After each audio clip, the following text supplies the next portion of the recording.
Actually இப்போ நம்ம வந்து மேரினேட் பண்ணி வச்சுருந்த சிக்கனை இப்போ நம்ம போட போகிறோம். இது வந்து 1 கிலோ பிரியாணி. ஆக்சுவலி 2 kg டோப்பு இது.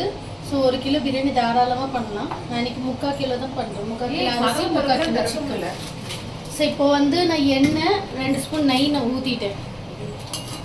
கொஞ்சம் மீடியமாக ஊற்றினா போதும். ஏன்னா சிக்கன்லேயே வந்துட்டு அந்த எண்ணெய் தண்ணி எல்லாமே விட்டுரும். இப்போ மூட வச்சுட்டு அப்படியே டேரெக்டாக அதில் போடுறோம். எதுவுமே போட வேண்டாம். இது அப்படியே டேரெக்டாக அதில் போட்டால் போதும்.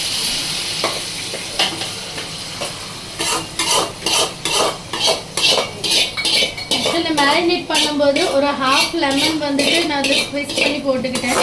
ஹாஃப் லெமன் புழிஞ்சு போட்டுக்கணும். ஏன்னா அந்த ஃப்ளேவருக்காகவும் டைஜஷனுக்காகவும் தான் அந்த சிக்கன் உடையாது. ஏன்னா இப்போ ஒரு சில டைம் வந்து நமக்கே தெரியாது கரெக்டான பதம் வெந்துட்டால் கூட நம்ம கொஞ்சம் சூட்டில் விட்டுட்டோன்னா ரொம்ப வெந்து உடஞ்சிரும். ஸோ அதுக்காக நம்ம லெமன் போட்டுக்கிறோம். அந்த லெமன் வந்துட்டு நான் அரிசி ஊற போட்டிருந்தேன்ல, ஸோ அந்த லெமனை நான் இதுலேயுமே போட்டு இதில் ஃபுல்லாக இப்படி அரிசியோடு இப்படி கலந்துட்டேன். ஏன் இப்போ இந்த அரிசி ரொம்ப நேரம் ஊறுது, ஸோ அது பிரேக் ஆகுறதுக்கு சான்ஸ் இருக்குது. லெமனை போட்டு வச்சிட்டோன்னா பிரேக் ஆகாது. இப்போ இதில் நீங்கள் என்னென்ன ஆட் பண்ணியிருக்கீங்க? ஆயில் அப்புறம் அது மேரினேட் பண்ண சிக்கன்.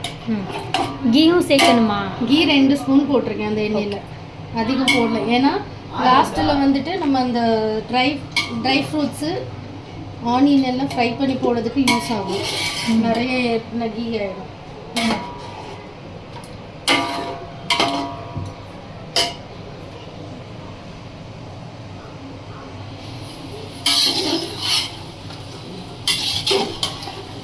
இப்போ இது எவ்வளோ நேரம் குக் பண்ணணும்? இது எவ்வளோ நேரம்? இது வந்து ஒரு 15 to 20 minutes. ஏன்னா பீசஸ் கொஞ்சம் பெருசாக இருக்குது. ஆல்ரெடி மேரினேட் பண்ணிட்டோம். ஸோ சாஃப்டாக வேகணும். அதனால கொஞ்சம் மீடியம் ஃப்ளேமில் வச்சு டக்குன்னு போட்டு தட்டு போட்டு மூடி வச்சு ஒரு 15 minutes விட்டுறணும். அந்த ஸ்லோ ப்ராசஸ்லேயே அது நல்லா அந்த எண்ணெயிலேயே நல்லா ஊறி வேகணும். ஃபாஸ்ட்டாக வைக்கலாம். பட் ஒரு சில இடத்துல வெந்து வேகாமல் இருக்கும். அதை நம்ம ஈவனாக குக் ஆகணும்னா ஒரு மீடியம் ஃப்ளேமில், ஸ்லோ வைக்கக்கூடாது, மீடியம் ஃப்ளேமில் வச்சு விட்டுறணும் ஒரு 15 minutesக்கு. புதினா கொத்தமல்லி எந்த டைமில் போடணும்? இது கொஞ்சம் வெந்ததுக்கப்புறம் அதுக்கப்புறம் போட்டு திரும்ப ஒரு 5 minutes வச்சுட்டு அதுக்கப்புறம் தான் போடணும். அப்போது அந்த 5 minutes ஃபாஸ்ட்டாக வைப்போம். ஸோ அந்த இதெல்லாம் இறங்கிடும். இப்பவும் போடணுன்னாலும் போடலாம், நோ ப்ராப்ளம். ஸோ அப்போ குக் அந்த 20 minutes வரைக்கும் நம்ம ஃப்ளேமை வந்துட்டு கம்மியாக வைக்கிறோம்.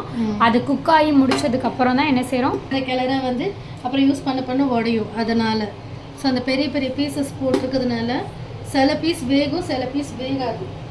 ஸோ அதுக்காக தான் வந்துட்டு அந்த 15 minutes வைக்கிறது, வேகணுங்கிறதுக்காக.